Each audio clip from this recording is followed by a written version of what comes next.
Awalnya KKB Papua lepaskan tembakan saat dibalas prajurit TNI Polri, anggota KKB malah lari ketakutan.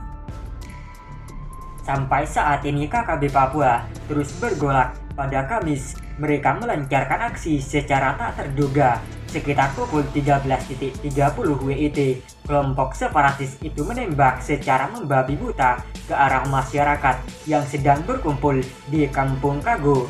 Aksi beringas KKB Papua itu terjadi ketika masyarakat di kampung itu sedang menggelar tradisi bakar batu. Tatkala warga sedang larut dalam aktivitas membakar batu, mereka dikejutkan dengan bunyi tembakan yang diarahkan ke lokasi itu. Peristiwa yang terjadi di distrik Ilaga, Kabupaten Puncak, Papua tersebut sontak memicu kepanikan masyarakat. Namun suasana tegang itu hanya berlangsung sesaat, karena di saat yang sama prajurit TNI Polri pun melepaskan tembakan balasan. Sikap cepat aparat keamanan tersebut membuahkan hasil lantaran KKB Papua yang berusaha membuat kekacauan lari tunggang langgang. Pasca tembakan pembalasan itu, situasi keamanan pulih kembali sehingga aktivitas membakar baru kembali dilanjutkan. Tentang serangan KKB Papua saat tradisi bakar batu itu dibenarkan oleh Danrem 173-PVB Brigjen TNI Iwan Setiawan. Ya benar, ada kontak senjata, tapi tidak ada korban, ujar Danrem Iwan Setiawan saat dihubungi melalui sambungan telepon beberapa jam setelah aksi penembakan itu. Acara bakar batu tersebut dihadiri Bupati Puncak Willem Wandik bersama Forkompinda Kabupaten Puncak. KKB kata Iwan menembak ke arah masyarakat yang sedang berkumpul dalam prosesi bakar batu.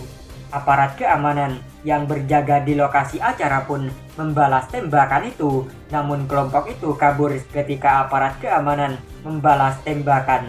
Personel masih melakukan pengejaran.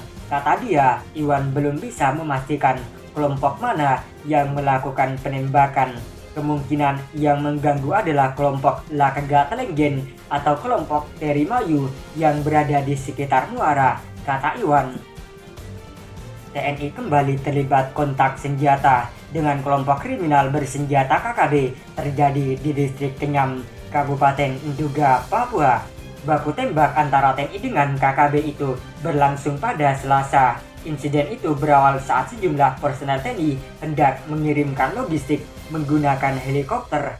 Ketika tiba di Kampung Yal, KKB pimpinan Eganus Kogoya yang diperkirakan berjumlah 5 orang langsung menembaki personel TNI sehingga baku tembak tak terhindarkan.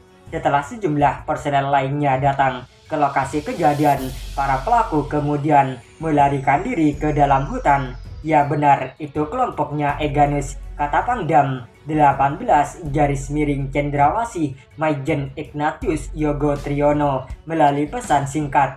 Akibat insiden itu, kata Ignatius, 3 orang prajuritnya mengalami luka tembak dan harus dilarikan ke rumah sakit. Ketiga prajurit itu diketahui bernama Praka Sigit mengalami luka tembak di pinggang, Pratu Masmur mengalami luka terserempet peluru di bagian kepala, serta Pradarudi mengalami luka bagian bibir atas terkena rekoset. Betul, saat ini ketiga prajurit yang luka sudah dievakuasi ke Timika dan dirawat di RS setempat dengan kondisi luka yang minor dan dalam keadaan baik, ungkapnya.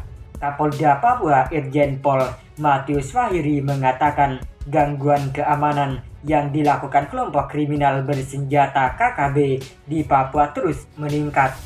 Hal ini diungkapkan setelah pihaknya mencatat perbandingan antara tahun 2020 dengan 2021 dalam rentang bulan Januari hingga Juni ini. Memang benar terjadi peningkatan kasus akibat gangguan KKB, yakni tercatat 33 kasus yang terjadi di 5 kabupaten, kata Kapolda Fahiri dikutip dari Antara, Selasa. Adapun 5 kabupaten yang mengalami peningkatan gangguan oleh KKB terjadi di Kabupaten Puncak sebanyak 17 kasus, Kabupaten Intan Jaya 9 kasus, kemudian Mimika, Yakuimo, dan Pegunungan Bintang masing-masing sebanyak 2 kasus. Fahiri mengungkapkan gangguan keamanan yang dilakukan KKB terbanyak yakni kasus penembakan. Dari kasus tersebut mengakibatkan 23 orang meninggal, termasuk 10 anggota TNI Polri dan 9 warga sipil.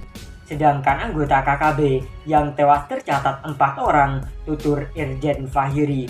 Fahiri mengatakan pihaknya memprediksi akan terjadi kenaikan kasus dan menjadi ancaman kepada warga sipil. Karena itu Fahiri mengingatkan kepada warga sipil untuk tetap waspada. Lebih lanjut, ketika ditanya tentang kasus penyalahgunaan senjata api, Kapolda Papua mengaku tercatat ada 10 kasus. Dari 10 kasus, 5 kasus diantaranya terjadi di Polres Jayapura, sedangkan lainnya terjadi di Kabupaten Merauke Nabire, Bovendigul, dan Kabupaten Puncak Jaya.